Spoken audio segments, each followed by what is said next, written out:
Harry private டிரைவுக்கு வந்து இதோட 10 வருஷம் கடந்து போயிடுச்சு. பிரைவேட் டிரைவ் பார்த்தீங்கன்னா, அவ்வளவா எந்த சேஞ்சஸும் இல்ல. வெர்னன் வீடும் தான். அங்க லிவிங் ஹால்ல இருக்க ஃபோட்டோஸ் பார்த்தா மட்டும் தான் நம்மளால வந்து சேஞ்சஸ் கண்டுபிடிக்க முடியுது. ஏன்னா, டட்லி இன்னும் சின்ன பையன் இல்ல. அவர் வளர்ந்துட்டாரு. அவரோட ஃபர்ஸ்ட் பைசைக்கிள் ரைடு, அவங்க அப்பா கூட எடுத்த ஃபோட்டோ, அவங்க அம்மா கூட எடுத்த ஃபோட்டோ, இந்த மாதிரி நிறைய ஃபோட்டோஸ் இருக்கு. இதெல்லாம் பார்க்கும்போது, இங்க இன்னொரு பையன் இருக்கானா அப்படிங்கிறதுக்கான எந்த ஒரு சைனுமே இல்ல. ஆனா, நம்ம ஹாரி அங்க தான் இருக்காரு. இப்போ வந்து தூங்கிட்டு இருக்காரு. ஆனா, ரொம்ப நேரத்துக்கு கிடையாது. ஏன்னா, பெட்டுனியா இப்போ வந்து ஹாரி தூங்கிட்டு இருக்காருல்ல, அந்த கபோர்ட் கதவை வந்து தட்டுறாங்க. தட்டி எழுந்துரு, சீக்கிரம் எழுந்துரு அப்படின்னு சொல்லிட்டு இவங்க கிச்சனுக்கு போயிடுறாங்க. இப்போ தான் ஹாரி வந்து மெதுவாக கண்ணு முழிக்கிறாரு. கண்ணு முழிச்சிட்டு அவருக்கு ஒரு ட்ரீம் வந்திருக்கும், மோட்டர் சைக்கிள் பறக்கிற மாதிரி. ஸோ அதை பற்றி நினச்சிட்டு அப்படியே மெதுவாக எந்திரிக்கிறாரு. இப்போ பெட்னியா வந்து மறுபடியும் வந்துடுறாங்க. வந்துட்டு நீ எந்திரிச்சியா இல்லையா அப்படின்னு சொல்லி கேட்குறாங்க. அதுக்கு ஹாரி வந்து எந்திரிச்சிட்டேன் அப்படின்னு சொல்கிறாரு. உடனே பெட்னியா சொல்கிறாங்க, இந்த அடுப்பில் வந்து பேக்கன் வச்சுருக்கேன், சீக்கிரம் வந்து அதை பார்த்துக்கோ, அதை தீச்சிடாத, ஏன்னா இன்றைக்கி டட்லியோட பிறந்த நாள், எனக்கு இன்றைக்கி எல்லாமே வந்து பர்ஃபெக்டாக இருக்கணும் அப்படின்னு சொல்கிறாங்க.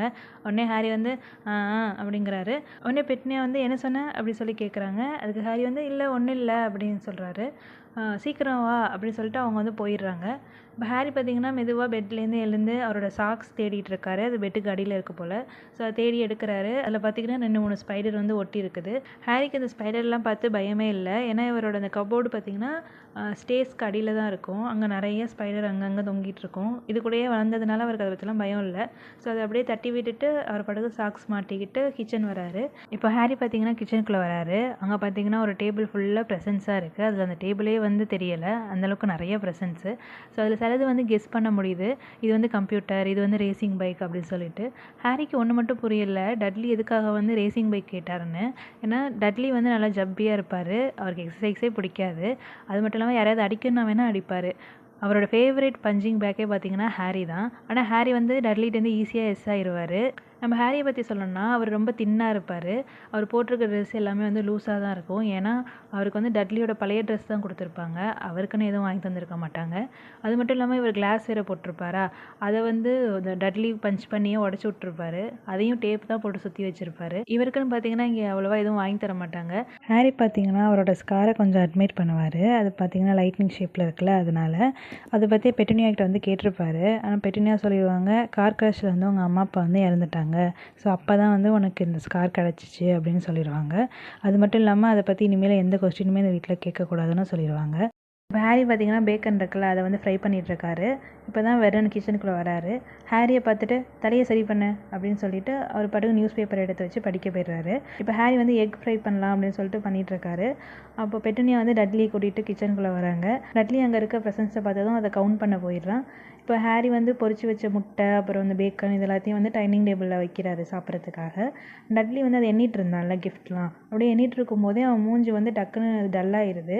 அப்படியே சொல்கிறான், 36 தான் இருக்குது, போன வருஷத்தோட 2 கம்மியாக இருக்குது அப்படின்னு சொல்கிறான். உடனே பெட்னியா சொல்கிறாங்க, ஆன்ட்டி மார்ச் வந்து உனக்காண்டி பெருசாக கிஃப்ட் வாங்கி வச்சுருக்காங்க பாரு, அது நீ என்னலை அப்படின்னு சொல்கிறாங்க. ஓகே அப்போ 37 தானே இருக்குது அப்படின்னு சொல்லிட்டு ஒரு முகமெல்லாம் மாற ஆரம்பிச்சிருது. ஹாரிக்கு வந்து தெரியும், ஏன்னா டட்லி வந்து கொஞ்சம் ரகலை பிடிச்ச பையன், ஏதாவது இந்த மாதிரி அப்செட் ஆகிட்டாருன்னு வச்சுக்கோங்களேன், எதையாவது போட்டு உடச்சி விட்ருவாரு. ஸோ ஹாரி என்ன நினைக்கிறாருன்னா, இவ பாட்டுக்கும் கோவத்தில் டேபிளை பிடிச்சி கவுத்து விட்டுற போகிறான் அப்படின்னு சொல்லிட்டு வேக வேகமாக அந்த பேக்கனை வந்து சாப்பிட்டுட்ருக்காரு. இதை வந்து பெட்டுனியாவும் நோட் பண்ணிடுறாங்க. உடனே அவனை சமாதானப்படுத்துறதுக்காக, சரி சரி நம்ம வெளியில் போகிறோம்ல, உனக்கு இன்னும் 2 கிஃப்ட் எக்ஸ்ட்ரா வாங்கி தரோம், ஓகேவா அப்படின்னு சொல்லி கேட்குறாங்க. உடனே டட்லி பார்த்தீங்கன்னா 37ஓட 2 கூட்டினா எவ்வளோ வரும் அப்படின்னு சொல்லிட்டு கஷ்டப்பட்டு கணக்கு போட்டுட்ருக்கான். கணக்கு போட்டு அவர் சொல்கிறான், அப்போ என்கிட்ட மொத்தமாக 30ன்னு திணறிட்டு இருக்கானா. பெட்டுனியா வந்து 39 கிஃப்ட் இருக்கும் அப்படின்னு சொல்கிறாங்க. உடனே வந்து ஓ ஓ சரி ஓகே அப்போது அப்படி சொல்லிட்டு அவன் படம் கிஃப்டெல்லாம் பிரிக்க ஆரம்பிச்சிடுறான். இதை வெர்னன் பார்த்துட்டு என்ன சொல்கிறாருன்னா, என் பையன் என்ன மாதிரியே இருக்கான், காசு எப்படி செலவு பண்ணணும்னு அவனுக்கு நல்லாவே தெரிஞ்சிருக்கு அப்படி சொல்லிட்டு ரொம்ப அப்படியே பெருமையாக சொல்கிறாரு. இப்போ வந்து ஃபோன் அடிக்குது. ஸோ பெட்டுனியா அதை பார்க்குறதுக்காண்டி போயிடுறாங்க. இப்போ டட்லி பார்த்தீங்கன்னா ஒவ்வொரு கிஃப்ட்டாக எல்லாத்தையும் பிரிச்சுட்டு இருக்கான். அவனுக்கு நிறைய வீடியோ கேம் கேசட்டு கிடச்சிருக்கு, வாட்ச்சு, அப்புறம் கம்ப்யூட்டர், இதெல்லாம் வந்து பிரிச்சுட்டு இருக்கானா. அதை வந்து வெர்னனும் ஹாரியும் வந்து பார்த்துட்ருக்காங்க. இப்போ பெட்டுனியா வந்து கிச்சனுக்குள்ளே வராங்க. ஆனால் அப்செட்டாக வராங்க. வந்துட்டு வெர்னன்ட்ட சொல்கிறாங்க, பேட் நியூஸ் வெர்னன், மிஸ்ஸஸ் ஃபிக் இருக்காங்களா, அவங்க காலில் ஏதோ அடிபட்டுருச்சான், அதனால் அவங்களால இவனை பார்த்துக்க முடியாதான் அப்படின்னு சொல்லிட்டு ஹாரியை பார்க்குறாங்க. வருஷம் டட்லியோட பர்த்டேக்கு இவங்க எங்கேயாவது வெளியில் போவாங்க, அட்வென்ச்சர் பார்க்கு, அப்புறம் மூவிஸ் இந்த மாதிரி. ஆனால் ஹாரியை வந்து கூட்டிகிட்டு போக மாட்டாங்க. அதுக்கு பதிலாக மிஸ்ஸஸ் விக் வீட்டில் வந்து விட்டுட்டு போயிடுவாங்க. ஹாரிக்கு வந்து அங்கே இருக்கவே பிடிக்காது. ஏன்னா அவங்க வீடு ஃபுல்லாக பார்த்தீங்கன்னா ஒரே முட்டைக்கோஸ் வாசனையாக இருக்கும். மிஸ்ஸஸ் ஃபிக் பார்த்தீங்கன்னா கொஞ்சம் வயசானவங்க. அவங்க இது வரைக்கும் வளர்த்த பூனையோட ஆல்பம்லாம் பண்ணி வச்சுருப்பாங்களா, அது ஒன்று ஒன்றா எடுத்து ஹாரி கிட்ட இது பேர் தான் ஸ்னோயி அப்படின்னு சொல்லிட்டு ஒன்று ஒன்றா காட்டிக்கிட்டு இருப்பாங்க. ஹாரிக்கு அது செம்ம போர் அடிக்கும். இப்போ வெர்னன் என்ன சொல்கிறாருன்னா, பேசாட்டி நம்ம மார்ஜுக்கு கால் பண்ணி கேட்கலாமா அப்படின்னு கேட்குறாரு. அதுக்கு பெட்னியா வந்து அவங்களுக்கு இவனாலே பிடிக்காது, அதனால் வேணாம் அப்படின்னு சொல்லிடுறாங்க. வெர்னன் கொஞ்சம் யோசிச்சுட்டு, அப்போ அவனோட ஃப்ரெண்டு ஒருத்தவங்க இருக்காங்களே அப்படி சொல்லி கேட்குறாரு. அவள் வந்து வெக்கேஷன் போயிட்டா, ஊரில் இல்லை அப்படின்னு பெட்னியா சொல்கிறாங்க. இவங்க அப்படி பேசிகிட்டு இருக்கிறத பார்த்துட்டு ஹாரி என்ன சொல்கிறான்னா, என்னை எங்கேயே விட்டுட்டு போங்க அப்படின்னு சொல்கிறாரு. ஏன்னா இங்கே இருந்தால் கொஞ்சம் டிவி பார்க்கலாம், அப்புறம் டட்லியோட கம்ப்யூட்டர்லாம் பார்க்கலாம்ல, அதனால். ஆனால் பெட்னியா என்ன சொல்கிறாங்கன்னா, எதுக்கு திரும்பி வந்து பார்த்தா எங்கள் வீடு செங்கலாக கிடக்கிறதுக்கா அப்படின்னு சொல்கிறாங்க. ஹாரி உடனே நான் ஒன்றும் வீட்டெல்லாம் வெடிக்க வச்சிட மாட்டேன் அப்படின்னு சொல்கிறாரு. பெட்னியா ஆனால் அதெல்லாம் கண்டுக்கல. அவங்க பாட்டு வெர்னன்ட்ட, எனக்கு தெரிஞ்சு இவனையும் நம்ம கூட கூட்டிகிட்டு தான் போகணும் போல், பேசாட்டி இவனை கார்லேயே விட்டுட்டு நம்ம போயிட்டு வந்துடலாம் அப்படின்னு சொல்கிறாங்க. ஆனால் வெர்னன் வந்து அந்த காரு புதுசு, அதிலலாம் அவனை தனியாலாம் விட முடியாது அப்படின்னு சொல்கிறாரு. இவங்க அப்படி பேசிகிட்டு இருக்கிறத வந்து டட்லி கேட்டுட்ருக்காருல, உடனே ஷாக் ஆகிடுறாரு. ஏன்னா டட்லிக்கு ஹாரி கூட வர்றது வந்து பிடிக்கல. உடனே வந்து அழுகிற மாதிரி நடிக்க ஆரம்பிச்சிடுறாரு. பெட்டுனியா போயிட்டு, அம்மா அவன் பிறந்தநாளை ஸ்பாயில் பண்ண விட மாட்டேனா தங்கம் அப்படின்னு சொல்லிட்டு சமாதானப்படுத்திட்டு இருக்காங்க. ஆனால் அவன் பார்த்தீங்கன்னா, அவன் வர வேணாம், அவன் வந்தாலே எல்லாத்தையும் ஸ்பாயில் பண்ணிடுவான் அப்படின்னு சொல்லிட்டு அழுதுட்டு இருக்கான். இப்போ டோர்பெல் சத்தம் கேட்குது. நல்ல வேளை அவங்க வந்துட்டாங்க அப்படின்னு சொல்லிட்டு பெட்டுனியா அப்போ வந்து ஆன்சர் பண்ண போயிடுறாங்க. அங்கே யார் வந்திருக்காங்கன்னா, டட்லியோட ஃப்ரெண்டு ஒரு பையன். இவன் பேர் வந்து பியர்ஸ் போல்கிஸ். ஸோ இவன் வந்து டட்லியோட கேங்கில் ஒரு ஆள் தான். ஹாரியை எப்பப்பெல்லாம் டட்லி வந்து பஞ்ச் பண்ண போகிறானோ அப்போ 2 பேரும் வந்து பிடிச்சிப்பாங்க ஹாரியை. அதில் இவனும் ஒரு ஆள். இவன் வரதை பார்த்ததும் டட்லி வந்து நார்மல் ஆயிடுறான். ஸோ ½ அன் ஹவர் கழிச்சுட்டு எல்லோரும் ஜூ போகலான்னு சொல்லிட்டு போயிட்டுருக்காங்க. ஹாரியால் நம்பவே முடியலை. ஏன்னா ஃபஸ்ட் டைம் வந்து அவர் ஜூ போகிறாரு. பெட்டுனியா பார்த்தீங்கன்னா கார் முன்னாடி ஏறிக்கிறாங்க. பியர்ஸும் டட்லியும் பேக் சீட்டில் உட்காந்துக்கிறாங்க. ஹாரி ஏறலான்னு போகும்போது வெர்னன் பார்த்தீங்கன்னா ஹாரியை வந்து கொஞ்சம் அந்த பக்கம் கூட்டிகிட்டு வராரு. கூட்டிகிட்டு வந்துட்டு சொல்கிறாரு, நான் வந்து உன்னை வார்ன் பண்ணுறேன், இன்றைக்கி ஏதாவது சின்னதாக வழக்கத்துக்கு மாறாக தப்பாக நடந்துச்சுன்னா கிறிஸ்மஸ் வரைக்கும் நீ அந்த கபோர்டுக்குள்ளே தான் கிடக்கணும் அப்படின்னு சொல்கிறாரு. ஹாரி உடனே நான் எதுவும் பண்ண மாட்டேன் உண்மையிலேயே அப்படின்னு சொல்கிறாரு. ஆனால் வெர்னன் அதை நம்புறதா இல்லை. ஏன் இவங்கெல்லாம் இவனை நம்புறது இல்லைன்னா, ஹாரியை சுற்றி இதுக்கு முன்னாடியே நிறைய ஸ்ட்ரேஞ்சாலாம் நடந்திருக்கு. ஹாரிக்கு வந்து முடி வெட்டியிருப்பாங்க, அது கூட சீக்கிரம் வளர்ந்துருக்கும்ல. அதனால பெட்டுனியா என்ன நினைக்கிறாங்கன்னா, கடைக்காரங்க வந்து ஒழுங்காக வெட்ட மாட்டேங்கிறாங்க அப்படின்னு நினச்சிட்டு வீட்டில் இருக்க கிச்சன் சீசர் இருக்குல்ல, அதை வச்சுட்டு ஹாரியோட முடி எல்லாத்தையும் வெட்டி விட்டுருவாங்க. அவனோட ஸ்காரை மறைக்கிறதுக்காண்டி முன்னாடி மட்டும் கொஞ்சோண்டு முடியை வச்சுட்டு மற்ற எல்லா முடியையும் நல்லா ஒட்டை வெட்டி விட்டுருவாங்க. இதை பார்த்துட்டு டட்லி வேறு பங்கமாக ஹாரியை கலாய்ச்சிருப்பாரா. ஹாரி வந்து ரொம்ப சேடாகிடுவார், நாளைக்கு ஸ்கூல் போனால் எல்லோரும் கலாய்ப்பாங்களே அப்படின்னு சொல்லிட்டு. ஆனால் காலையில் எழுந்திரிச்சு பார்த்தா அவர் முடிவு பார்த்திங்கன்னா பழைய மாதிரியே வளர்ந்துருக்கும். அது எப்படின்னு அவருக்கே தெரியாது. ஆனால் அதுக்காக அவருக்கு 1 வாரம் பனிஷ்மெண்ட் கொடுத்துருவாங்க, கபோர்டுக்குள்ளேயே இருக்க சொல்லிட்டு. இன்னொரு டைம் பெட்டுனியா என்ன பண்ணுவாங்கன்னா, டட்லியோட பழைய ஸ்வெட்டர் ஒன்று இருக்கும், அது வந்து ஹாரிக்கு ஃபிட் ஆகுதா போட்டு பார்க்கலான்னு சொல்லிட்டு ட்ரை பண்ணிட்டு இருப்பாங்க. அவங்க எவ்வளோ ஹாரி தலையில் வந்து அதை இழுக்கிறாங்களோ அவ்வளோ அந்த சைஸ் வந்து சின்னதாகிட்டே போயிட்டே இருக்கும். கடைசியில் பார்த்தீங்கன்னா அந்த ஸ்வெட்டர் வந்து ஒரு பொம்மைக்கு தான் பற்றும், அந்தளவுக்கு சின்னதாயிரும். ஆனால் பெட்டுனியா என்ன நினச்சிக்கிறாங்கன்னா, ஒருவேளை வாஷ் பண்ணதில் எதுவும் சுருங்கி போச்சு போல் அப்படின்னு சொல்லிட்டு அதை அப்படியே விட்டுறாங்க. நல்ல வேலையாக ஹாரிக்கு வந்து அந்த தடவை பனிஷ்மெண்ட் கிடைக்கல. இன்னொரு தடவை ஸ்கூலில் பார்த்தீங்கன்னா டட்லி கேங் வந்து ஹாரியை துரத்திட்டு இருப்பாங்க புல்லி பண்ணுறதுக்கு. ஹாரி அவங்கள்டேருந்து எஸ்கேப் ஆகிட்டு ஓடிட்டு வந்துட்டு இருப்பாரா. அப்போ ஸ்கூல் கிச்சன் இருக்கும்ல, அது வழியாக வருவார். அந்த கிச்சனுக்கு பின்னாடி பார்த்தீங்கன்னா ஒரு மாதிரி ட்ராஷ் கேன்லாம் இருக்கும். ஸோ அதுக்கு பின்னாடி போய் ஒளிஞ்சிக்கலாம் அப்படின்னு சொல்லிட்டு அந்த டோர்லேருந்து அந்த இடத்துக்கு ஜம்ப் பண்ணலான்னு ட்ரை பண்ணியிருப்பார். ஆனால் கீழே லேண்ட் ஆகுறதுக்கு பதிலாக அதுக்கு மேலே வந்து சிம்னி இருக்கும், அது மேலே போய் லேண்ட் ஆயிடுவார். ஹாரிக்கே வந்து புரியலை எப்படி மேலே வந்தாருன்னு. ஒருவேளை அவர் தின்னா இருக்கனால அந்த காற்று எதுவும் மேலே அவரை தூக்கிட்டு போயிடுச்சான்னு கூட தெரியல, அவரே குழம்பி போயிருப்பார். ஆனால் பிரின்சிபல் பார்த்தீங்கன்னா வெர்னன் வீட்டுக்கு வந்து லெட்டர் போட்டுருவாங்க, இந்த மாதிரி இந்த பையன் வந்து ஸ்கூல் பில்டிங்லாம் ஏறிட்டு இருக்கான் அப்படின்னு சொல்லிட்டு. அவ்வளோதான், வெர்னன் ஹாரியை வந்து வச்சு செஞ்சிருவார் அதுக்காக. ஆனால் இன்றைக்கி எதுவுமே அப்படி நடக்க போகிறதில்ல. ஏன்னா ஹாரி வந்து ஃபஸ்ட் டைமாக ஜூ போகிறாரு. பியர்ஸும் டட்லியும் இருக்காங்க தான், ஆனால் அவருக்கு அதை பற்றி அவ்வளோவா கவலை இல்லை. ஸோ வெர்னன் வந்து ட்ரைவ் பண்ணிகிட்ருக்காரா, அப்படியே வந்து கம்ப்ளைண்ட் பண்ணிகிட்டே வராரு. அவர் ஆஃபீஸில் இருக்க ஒர்க்கு, அப்புறம் ஹாரி, அப்புறம் நாட்டை பற்றி பேசுகிறாரு, அப்புறம் ஹாரியை பற்றி பேசுகிறாரு. இப்படியே போயிட்டுருக்கு. அப்போது 2 பைக்கர்ஸ் என்ன பண்ணுறாங்கன்னா, வெர்னனோட காரை வந்து ஓவர்டேக் பண்ணிட்டு போகிறாங்க. உடனே வெர்னன் வந்து கத்துறாரு, எப்படி போகிறாங்க பாரு, ஹியூமன்ஸ் நீங்களாம் அப்படின்னு சொல்லிட்டு கத்துறாரு. ஹாரிக்கு உடனே அந்த மோட்டார் சைக்கிளை பார்த்ததும் ஒரு ட்ரீம் ஞாபகம் வருது. உடனே அதை ஷேர் பண்ணலான்னு சொல்லிட்டு, இந்த மாதிரி நேற்று எனக்கு ஒரு ட்ரீம் வந்துச்சு, அதில் மோட்டார் சைக்கிள் வந்து பறந்துச்சு அப்படின்னு சொல்கிறாரு. இதை கேட்டதும் வெர்னன் பார்த்தீங்கன்னா சடன் பிரேக் அடிச்சிடுறாரு. வெர்னனுக்கு வந்து பேச்சில் கூட அந்த அன்யூஷுவலாக பேசக்கூடாது. உடனே திரும்பி பார்த்து ஹாரியை வந்து கத்துறாரு. மோட்டர் சைக்கிள்லாம் பறக்காது அப்படின்னு சொல்லிட்டு. இதை பார்த்துட்டு இந்த பியர்ஸும் டட்லியும் பார்த்தீங்கன்னா சிரிச்சிட்டு இருக்காங்க. உடனே ஹாரி அப்செட் ஆயிடுறாரு. அவர் சொல்கிறாரு, எனக்கு தெரியும் இது வெறும் கனவு தான் அப்படின்னு சொல்கிறாரு. இதுக்கிட்ட ஷேர் பண்ணோம் அப்படின்னு நினச்சிட்டு அதுக்கப்புறம் அவர் எதுவுமே பேசிக்கல. இப்போ எல்லாருமே ஜூ வந்துடுறாங்க. ஜூ பார்த்தீங்கன்னா சாட்டர்டேனால நல்ல க்ரௌடாக இருக்குது, நிறைய ஃபேமிலிஸ் வந்திருக்காங்க. ஜூ என்ட்ரன்ஸ்க்கு முன்னாடி வந்து ஒரு ஐஸ்கிரீம் கடை இருக்குது. அங்கே டட்லி, பியர்ஸ் எல்லாருமே அவங்களுக்கு பிடிச்ச சாக்லேட் ஐஸ்கிரீம் அதெல்லாம் வாங்கி சாப்பிட்டுட்டு இருக்காங்க. கடைக்காரங்க வந்து ஹாரி கிட்ட வந்து அவனுக்கு என்ன வேணும்னு கேட்க வர்றதுக்குள்ளே வெர்னன் வந்து உள்ளே வந்துடுவார்.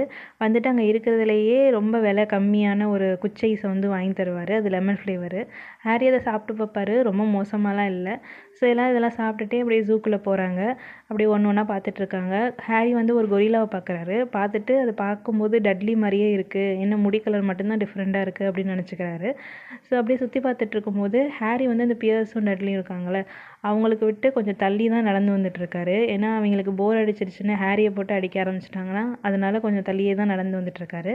இப்போ ஆஃப்டர்நூன் ஆயிடுது. ஸோ அங்கே ஜூ ரெஸ்டாரண்ட்லேயே வந்து எல்லாம் சாப்பிட்றாங்க. அங்கேயும் பார்த்தீங்கன்னா அந்த டட்லி வந்து ரகலை பண்ணிகிட்ருக்கான். அவனுக்கு சாப்பாடில் ஐஸ்கிரீம் வந்து கம்மியாயிடுச்சுன்னு அதை வந்து வெர்னன் பார்த்துட்ருக்காரு. ஆனால் ஹாரிக்கு பார்த்தீங்கன்னா அவங்க என்ன வாங்கி கொடுக்குறாங்களோ அதை தான் அவர் சாப்பிட்ணும். அவருக்கு எக்ஸ்ட்ரா கேட்டாலும் அங்கே கிடைக்காது. ஸோ லஞ்ச் முடிச்சுட்டு ரெப்டைல் ஹவுஸ் போகலான்னு சொல்லிட்டு எல்லாம் அங்கே போய் பார்த்துட்ருக்காங்க.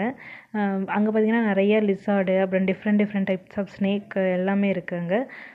டட்லியும் பியர்ஸும் பார்த்தீங்கன்னா இருக்கிறதுலே பெரிய ஸ்னேக் பார்க்கணும், பாய்சனஸாக அப்படின்னு சொல்லிட்டு தேடி பார்த்துட்ருக்காங்க. அப்போ வந்து ஒரு ஸ்னேக் பார்க்குறாங்க.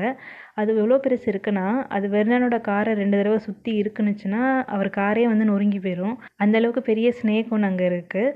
அது பார்த்திங்கன்னா இப்போ நல்லா தூங்கிட்டு இருக்கு. டட்லி வந்து வெர்னன் கிட்ட வந்து அந்த பாம்பை நகர வைங்க அப்படின்னு சொல்கிறான். உடனே வெர்னன் பார்த்தீங்கன்னா 2 கிளாஸில் 2 தட்டு தட்டுறாரு. ஆனால் அந்த பாம்பு நகர்ந்த மாதிரி இல்லை. டட்லி மறுபடியும் பண்ணுங்க அப்படின்னு சொல்கிறான். இப்போ வந்து கொஞ்சம் சத்தமாகவே தட்டுறாரு. ஆனால் அந்த பாம்பு அதெல்லாம் கண்டுக்கிறதாவே இல்லை, அது பாட்டுக்கு தூங்கிட்டு இருக்கு. உடனே டட்லி வந்து இது ரொம்ப போராக இருக்குது அப்படின்னு சொல்லிட்டு அவன் பாட்டுக்கும் பக்கத்தில் வேறு எதை பார்க்க போயிடுறாங்க எல்லாரும். ஆனால் ஹாரி மட்டும் அங்கேயே நிற்கிறாரு. அவர் வந்து அந்த பாம்பை பார்த்துட்ருக்காரு. இது வந்து உயிரோட தான் இருக்கா இல்லை அப்படியே செத்துருச்சா அப்படின்னு சொல்லிட்டு யோசிச்சுட்டு இருக்காரு. அப்புறம் இந்த பாம்பை பார்க்கும்போது இவருக்கு ரொம்ப பாவமாக இருக்குது. ஏன்னா இந்த கிளாஸ்குள்ளேயே அடைஞ்சிருக்கணும், வரவங்க போகிறவங்களாம் அதை தட்டி தட்டி டிஸ்டர்ப் பண்ணிகிட்டே இருப்பாங்க. சொல்லப்போனால் கொஞ்சம் ஹாரி மாதிரி தான். ஹாரி அந்த கபோர்ட்லேயே இருப்பார். அப்பப்போ பெட்டுனியா வந்து ஹாரி எழுப்பிட்டு போவாங்க. ஆனால் ஹாரிக்கு வந்து கபோர்டை விட்டு வெளியிலையாவது வரலாம், வந்து வீட்டுக்குள்ளேயாவது நடந்து போகலாம். ஆனால் அந்த பாம்பு பார்த்திங்கன்னா அப்படி கிடையாது, அந்த கண்ணாடி பெட்டிக்குள்ளேயே இருக்கணும். ஸோ இதெல்லாம் நினச்சி அவர் அப்படியே பார்த்துட்ருக்காரு. இப்போ அந்த பாம்பு பார்த்திங்கன்னா முழிக்குது.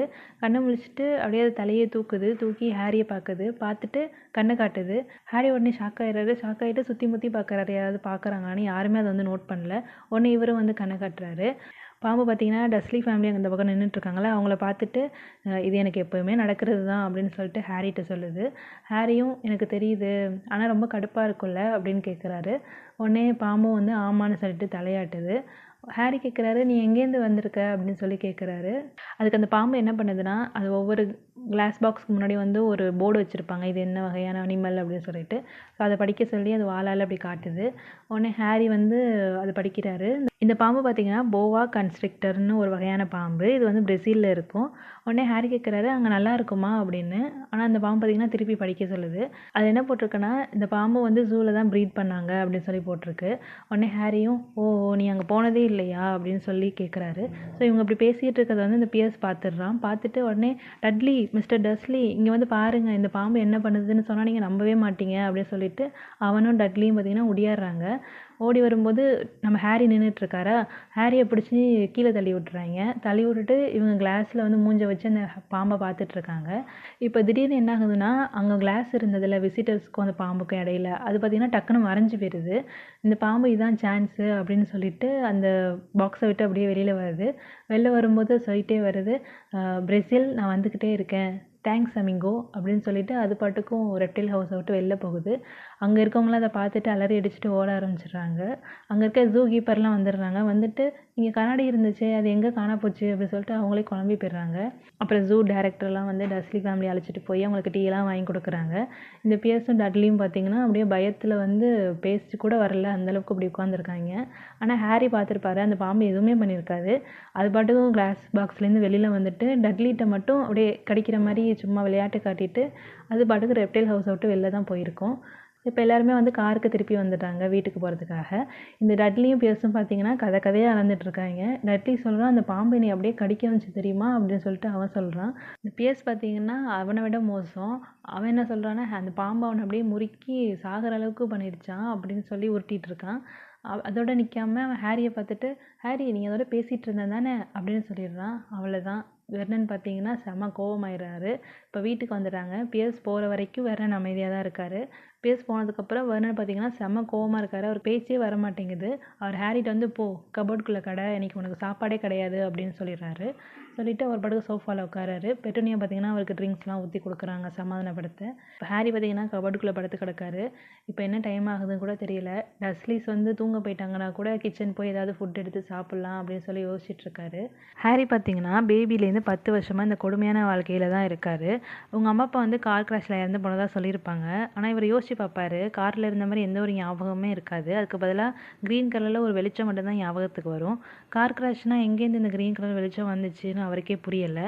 இது வரைக்கும் அவர் அவங்க அம்மா அப்பா எப்படி இருப்பாங்கன்னு கூட அவர் பார்த்தது கிடையாது. ஏன்னா டஸ்லி ஃபேமிலி கிட்ட அவங்க ஃபோட்டோ ஒன்று கூட கிடையாது. சில நேரத்தில் இவர் யோசிப்பார், யாராவது ஒருத்தர் வந்து இவரை இங்கேருந்து கூட்டிகிட்டு போயிட மாட்டாங்களா அப்படின்னு சொல்லிட்டு. இவருக்கு தெரியும் டஸ்லி ஃபேமிலி தான் இவருக்கு இருக்க ஒரே ஃபேமிலின்னு. இருந்தாலும் இவருக்கு வந்து அந்த ஒரு ஏக்கம் இருந்துகிட்டே தான் இருக்கும். ஏன்னா ஸ்ட்ரேஞ்சர்ஸ் கூட இவர்கிட்ட நல்ல விதமாக நடந்த மாதிரி இவர் ஃபீல் பண்ணியிருப்பார். ஒரு தடவை வந்து பெட்டூனியா, டட்லி, ஹாரி இவங்க வந்து கிராசரி ஷாப்பிங்காக ஒரு சூப்பர் மார்க்கெட் போயிருப்பாங்க. அங்கே ஒருத்தர் வந்து பர்பிள் கலர் தொப்பியை தூக்கிட்டு ஹாரியை பார்த்துட்டு பவ் பண்ணிட்டு போயிருப்பார். அதே மாதிரி ஒரு பஸ்ஸில் ஒரு தடவை போயிட்டுருக்கும்போது ஒரு லேடி பார்த்தீங்கன்னா ஹாரி வந்து தெரிஞ்ச மாதிரி சிரிச்சுட்டு போயிருப்பாங்க. இன்னொரு தடவை ஒரு தெருவில் நின்றுட்டுருக்கும்போது ஒருத்தர் வந்து ஹாரிக்கு வந்து ஹேண்ட் ஷேக் பண்ணிட்டு போயிருப்பார். ஸோ இவங்களெல்லாம் பார்க்கும்போது ஹாரி இவங்களாம் எங்கே போகிறாங்கன்னு நோட் பண்ண ட்ரை பண்ணுவார். ஆனால் அவங்களாம் எங்கே போகிறாங்கன்னே தெரியாது. ஸ்கூல்லேயும் பார்த்தீங்கன்னா ஹாரிக்கு அவ்வளோவா எந்த ஃப்ரெண்ட்ஸுமே கிடையாது. ஏன்னா டட்லி கேங் வந்து புள்ளி பண்ணிகிட்டே இருப்பாங்கள்ல ஹாரியை. அதனால் அவங்களுக்கு பயந்துக்கிட்டே அந்த ஸ்கூலில் யாருமே வந்து ஹாரியோட பேச மாட்டாங்க. சில பேரும் பார்த்தீங்கன்னா ஹாரி வந்து பார்க்க வந்து ரொம்ப பழைய ட்ரெஸ்ஸு, அப்புறம் உடஞ்ச கண்ணாடி இந்த மாதிரி போட்டிருப்பாங்கள்ல, அதனாலேயும் யாரும் வந்து ஹாரிட்ட வந்து பேச மாட்டாங்க. இந்த மாதிரி ஒரு தனிமையான வாழ்க்கையை தான் ஹாரி வந்து வாழ்ந்துட்டுருக்காரு. அப்படியே அந்த கபோர்டுக்குள்ளே இதையெல்லாம் யோசிச்சுட்டு படுத்திருக்காரு. இதோட செகண்ட் சாப்டர் முடிஞ்சிருச்சு. ஹாரியோட இந்த நிலைமையை பற்றி நீங்கள் என்ன நினைக்கிறீங்கன்னு கமெண்ட்டில் சொல்லுங்கள். நானாக இருந்தால் கண்டிப்பாக அந்த வீட்டை விட்டு எங்கேயாவது ஓடிருப்பேன். ஸோ ஃபஸ்ட்டு புக் பார்த்தீங்கன்னா மோஸ்ட்லி மூவியோட சிமிலராக தான் இருக்கும். அங்கங்கே கொஞ்சம் கொஞ்சம் மட்டும்தான் மாறி இருக்கும். அடுத்தடுத்த புக் பார்க்கும்போது தான் நம்மளுக்கு நிறைய டிஃப்ரென்ஸ் தெரியும். அடுத்த வீடியோவில் பார்க்கலாம். Until then tata.